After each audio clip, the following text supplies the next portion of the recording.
You walk into a casino with $100. You tell yourself you'll leave when it's gone. 2 hours later, you're at the ATM. 4 hours after that, you've lost $1,000 you didn't plan to spend. And here's the thing, you're not weak. You're not addicted. You just got played by a system designed by psychologists who understand your brain better than you do. Casinos don't win because of luck. They win because they've turned your own mind into a weapon against you. Every light, every sound, every free drink, every near miss, it's all engineered to keep you in that chair, pulling that lever, convincing yourself the next spin is the one. I'm going to show you exactly how it works. The psychological tricks casinos use aren't just limited to gambling. You'll see the same tactics in mobile games, social media, shopping apps, even your workplace. Once you understand the formula, you can't unsee it. And if you've ever wondered why you can't just walk away even when you're losing, this is why. Let's break it down. Real quick. Understanding psychological manipulation interests you? Subscribe to The Dark Mind. Every week, I break down the tactics that casinos, corporations, and manipulators use to control behavior. Once you see how it works, you become a lot harder to exploit. All right, let's dive in. The moment you walk into a casino, the manipulation starts. And it starts with the building itself. Notice something missing. Clocks, windows, natural light. This isn't an accident. It's deliberate sensory deprivation. Your brain uses environmental cues to track time. Sunlight tells you it's morning. Darkness signals night. Your circadian rhythm, your internal clock relies on these signals to regulate everything from hunger to alertness to decision-making. Casinos remove those cues entirely. No windows means you lose track of whether it's 2 p.m. or 2 a.m. No clocks means you can't gauge how long you've been there. The lighting is constant, bright enough to keep you alert, but not harsh enough to feel uncomfortable. Time becomes meaningless. And when you lose track of time, you lose track of how much you've spent. But it goes deeper than that. The carpets are deliberately ugly, loud, chaotic patterns in reds and golds. Why? Because ugly carpets make you look up. And when you look up, you see the games, the machines, the tables. The ceiling height is low in the slot machine areas, creating a sense of intimacy and focus.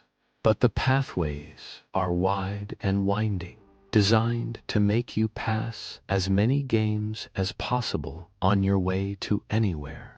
You're not just in a casino, you're in a maze built to exploit your psychology at every turn. Here's another trick. Casinos let you feel like you have control when you don't. Think about it. You press the button on a slot machine. You choose which machine to play. Some games let you hold certain reels or pick cards. It feels like skill, like your choices matter. They don't. The outcome was determined the millisecond you pressed that button. Everything else, the spinning reels, the sounds, the animations, is just theater. It's designed to make you feel involved. Psychologists call this the illusion of control, and it's devastatingly effective. Studies show that when people feel like they have control over a random outcome, they're more likely to keep trying. Even when they're explicitly told the game is random, the act of making a choice, any choice, makes them believe they can influence the result. Casinos exploit this everywhere. Craps tables let you throw the dice yourself. It's random, but throwing it yourself feels different than watching someone else throw. Slot machines have stop buttons that let you halt the reels manually. Completely meaningless. The result was already decided. But pressing that button makes you feel like you affected the outcome. Even the location of machines matters. People believe that certain machines are hot or cold, that machines near the entrance pay out more to lure people in, that machines in certain rows are luckier. None of this is true, but belief creates behavior, and behavior keeps you playing. This one's insidious. You're playing a slot machine. You bet $5. The reels spin. Lights flash. Music plays. Coins clink. You won. Except you didn't. You got $3 back. You just lost $2. But your brain registered it as a win because the machine celebrated. This is called a loss disguised as a win, or LDW. And it's everywhere in modern gambling. Slot machines are programmed to trigger celebratory sounds and visuals, even when your payout is less than your bet. Your rational brain knows you're down money, but your emotional brain hears the bells and sees the flashing lights and releases dopamine anyway. You feel rewarded for losing. Research shows that LDWs sustain gambling behavior just as effectively as actual wins, because your brain doesn't process the math in real time. It processes the sensory feedback, and the sensory feedback says you won. By the time you consciously realize you're losing money, you've already been conditioned to keep playing. Let's talk about everything else the casino does to keep you playing. Free drinks seems generous, right? It's not. Alcohol impairs judgment. It lowers inhibitions. It makes you more impulsive and less risk-averse. A sober person might walk away after losing $50. A drunk person thinks one more hand is a good idea. Comfortable chairs, slot machines have padded, ergonomic seats designed for long sessions. You're not supposed to get uncomfortable and leave. You're supposed to settle in the sounds. Every machine has a distinct audio signature. Celebratory jingles when people win of it. 3 rows away. This creates the illusion that everyone's winning. Social proof. If they're winning, maybe you will too. The temperature. Casinos are kept slightly cool. Cool enough to keep you alert, but not cold enough to be uncomfortable. Just right for extended stays. Oxygen myths. Not true. Casinos don't pump in extra oxygen, but they do control airflow carefully to keep the environment pleasant. Every single detail's engineered to remove friction, to make leaving harder than staying. Now, let's talk about why you don't leave, even when you know you should. You've lost $300. You tell yourself, I've already lost this much. If I leave now, it's all wasted. But if I keep playing, I might win it back. This is the sunk cost fallacy. And it's one of the most powerful cognitive biases humans have. Rationally, the money you've already lost is gone. It doesn't matter if you lost it 5 minutes ago or 5 hours ago. The smartest decision is to stop losing more. But emotionally, walking away feels like admitting defeat. Like all that time and money was for nothing. So you keep playing. Not because you think you'll win, but because you can't stand the idea of losing. Casinos know this. That's why they make it easy to access more money. ATMs on the floor, credit card, cash advances. Check cashing services. The harder it is to leave, the more you'll justify staying. Here's what you need to understand.